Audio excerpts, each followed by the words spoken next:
സ്നേഹത്തിൻ്റെ മൂന്നാമത്തെ ഫലം.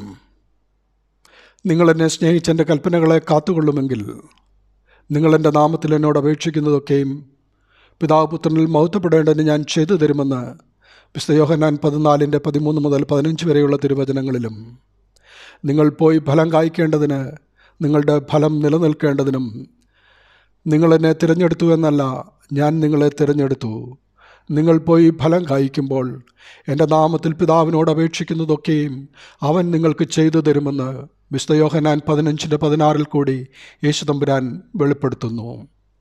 അതുപോലെ വിശുദ്ധ യോഹന്നാൻ 15:10 ഞാൻ എൻ്റെ പിതാവിൻ്റെ കൽപ്പനകൾ പ്രമാണിച്ച് അവൻ്റെ സ്നേഹത്തിൽ വസിക്കുന്നത് പോലെ നിങ്ങൾ എൻ്റെ കൽപ്പനകൾ പ്രമാണിച്ചാൽ എൻ്റെ സ്നേഹത്തിൽ വസിക്കുമെന്നും, വിശുദ്ധ യോഹന്നാൻ 15:11 എൻ്റെ സന്തോഷം നിങ്ങളിൽ ഇരിപ്പാനും നിങ്ങളുടെ സന്തോഷം പൂർണ്ണമാകുവാനും ഞാനിത് നിങ്ങളോട് സംസാരിച്ചിരിക്കുന്നു എന്നും പറയുന്നു.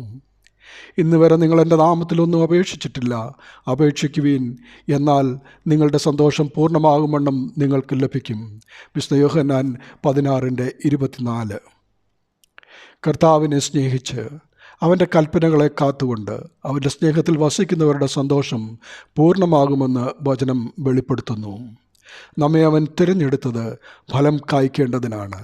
നാം ഫലം കായ്ക്കുമ്പോൾ അവൻ്റെ നാമത്തിൽ പിതാവിനോട് അപേക്ഷിക്കുന്നതൊക്കെയും അവൻ നമുക്ക് ചെയ്തു തരും.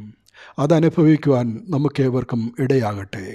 നാം ഫലഭൂയിഷ്ഠരാകുക. ദൈവനാമം മഹത്വപ്പെടട്ടെ. ആമീൻ.